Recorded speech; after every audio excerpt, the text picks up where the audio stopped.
Good evening, everyone. Welcome back to Tony's Movie Reviews. And tonight I'm going to review the Netflix movie, The Half of It.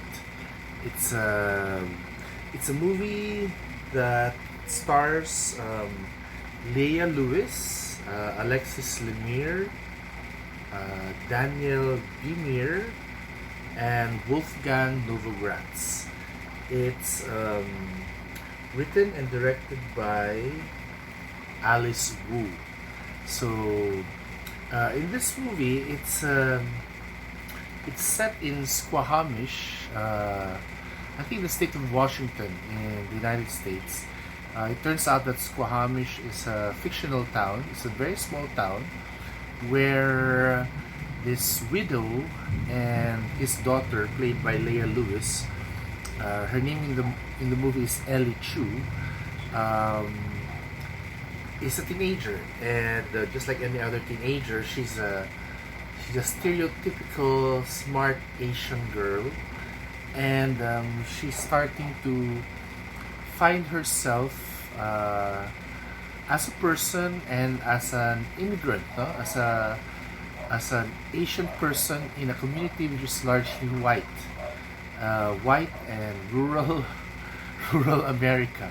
So the movie starts with the male character played by Daniel Bimir. Here he plays Paul Munsky. Paul enlists the help of Ellie because Ellie is a bright girl. He pays her money to write these letters to a girl Paul likes. So Paul likes the popular girl in school, played by Alexis Lemire. Her name is Aster Flores in the movie. And the funny thing is, if you look at the three of them, all three of them are not even in the inner social circle, the popular clique in the high school.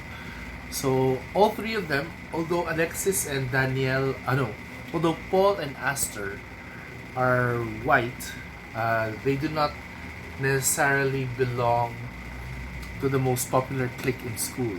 Actually, Aster does belong to the most popular clique in school because of the fact that she's pretty, and that alone is a reason. She's the prettiest girl in school, and her boyfriend, played by Wolfgang Novogratz, whose name is Trig Carson in the movie,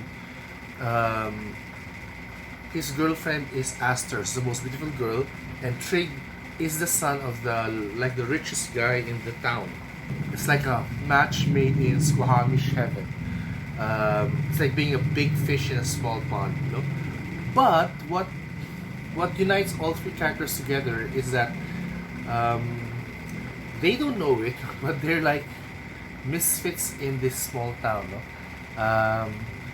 They don't know if they want to leave or they have to leave because it's a small town, but deep inside they feel like they don't belong in the small town. So there are sub stories to the love letter story. They're all very intriguing. No? For example, Paul belongs to this large family. I think most of them are brothers, but Paul's mother, they have this sausage business. It's successful, but the problem is it's already it's plateaued. The earnings have plateaued. So Paul has this idea of changing the recipe, so putting the sausage into a taco. But at that stage, since maybe because he's just in high school, his mother would not want to change the recipe. So that's one of the things Paul is fighting for. But since he's still in high school, you know how our parents are when we are still in high school. They don't really believe in what we can do yet. You know, if we want to change things, they will just shut up. You're just a kid. You know, that's what they'll tell us. And it has been done to me, and I've seen it being done to Paul's character. But I want to tell Paul that, you know, that's okay. Keep your dream alive. You'll eventually get your opportunity to launch whatever your idea is, especially a sausage idea, in a taco. As for Aster, the prettiest girl in town, um, she tries to pretend to be, you know, with, um, with. She tries to pretend that she belongs to this, um, to the beautiful set, the pretty girls with no brains. But deep inside, Aster is a very sensitive, very caring person who can rise above the trivialities of the banal high school life, that she finds herself in. But she cannot project it because her boyfriend is a jock, rich jock, and everybody loves the rich jock. But apparently, Aster has better things in her mind. She wants sensitivity. She wants to be wooed, and even if people think that Aster and Trig, their match is made in heaven, for Aster you can feel that um, she wants more from her life than just marrying Trig after high school.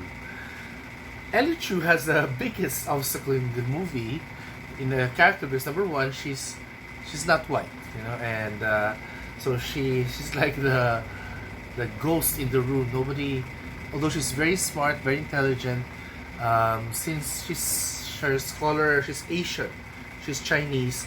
Nobody really pays much attention to her. It was only during a certain part in the movie where she does something that other people realized that she was not invisible. That she was, oh, there's this Asian girl, and she became a cool person, and I like that. I like the way the movie um, introduced that part because it was not forced. No, it just came out, and Ellie is also not trying hard. No, she's just being Ellie. She doesn't force herself into other people.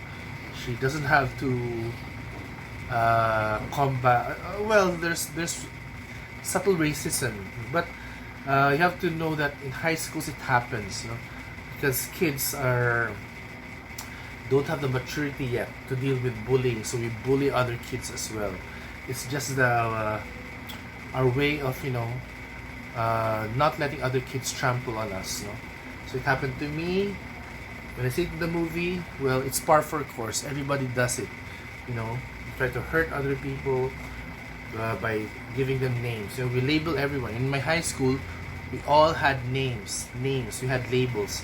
Of course, now that would be tantamount to bullying, but in the mind of a 15-year-old boy, it's just having fun. Because I think the rule we learned before was, if you can dish it, you should be able to accept it. If you can call other kids, oh, you like that, when they call you that name as well, you should be able to handle it. So it's all in good fun. But anyway, I digress. I love the movie because it presents another dimension to high school movies we see in Netflix. One of the reviewers said it was like Cyrano de Bergerac. I haven't actually read that novel yet, so after this I will.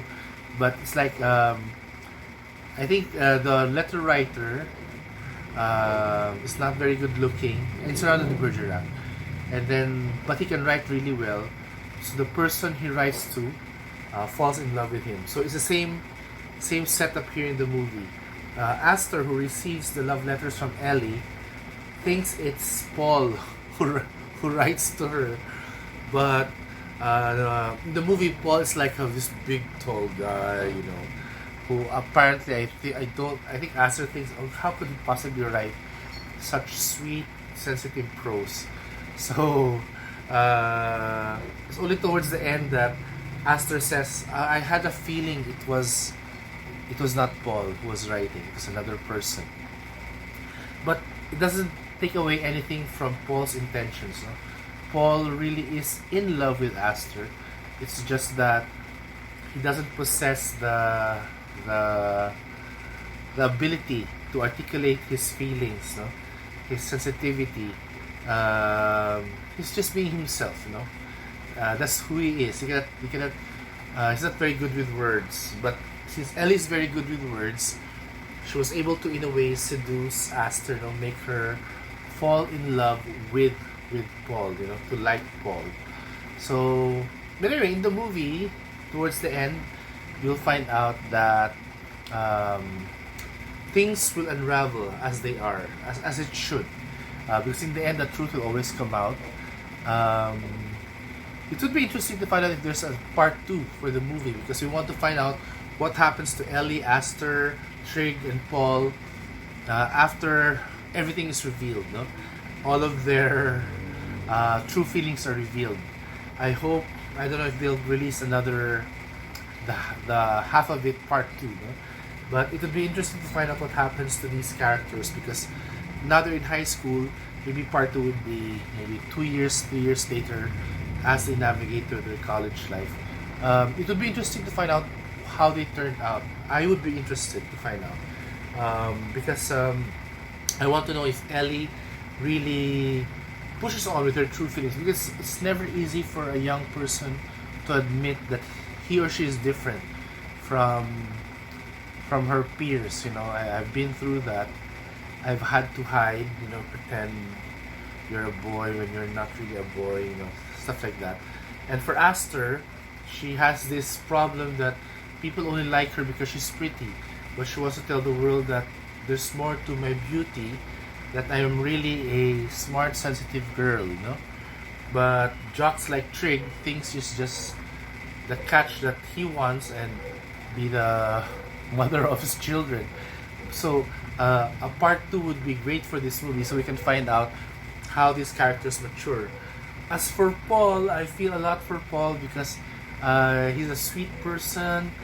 His ideas are not accepted by his family, but I'm sure in the future, when he becomes a man, a young man, an adult man, his character becomes an adult man, he can really pursue his dreams, because it's really nice that in the movie he works hard, he works after school, he has a job, so he's a responsible young person, and it would be interesting to find out how he turns out as an adult. There's a beautiful, towards the last few minutes of the movie, it's a beautiful scene in the church, which I like very much. I like the way it's written. I like the way how raw the emotions are from the characters. And there are many other tiny poignant scenes in the movie which will touch your heart. I'm not in high school anymore. I've been away from high school for like 30 years. But this movie still shows that up to now kids have to navigate, through high school, finding the best way to try not to be invisible and to be accepted by their peers. It's not easy, but in a way it's a microcosm of what the whole world really is. So that's it basically. I'm just hoping they'll release a part 2 for the movie. I will look forward to other works from Alice Wu. I think I heard she had a great debut years ago, another lesbian-related movie. But what I like about her style is she doesn't force the lesbianism on you. It's not a sexuality-driven movie. It's just young people trying to find their places in the world, and it doesn't matter whether they're straight, they're heterosexual, they're lesbian, they're gay. Alice tells the story in a very sensitive and pleasing way and entertaining way. That's why I'm looking forward to a part 2, if there is, not for this movie.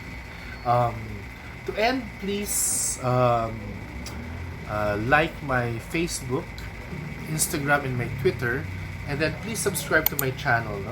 I make movie reviews as a way to relax, enjoy my time out away from my regular work. So I hope to see you in my next movie review. Take care, everyone, and keep safe.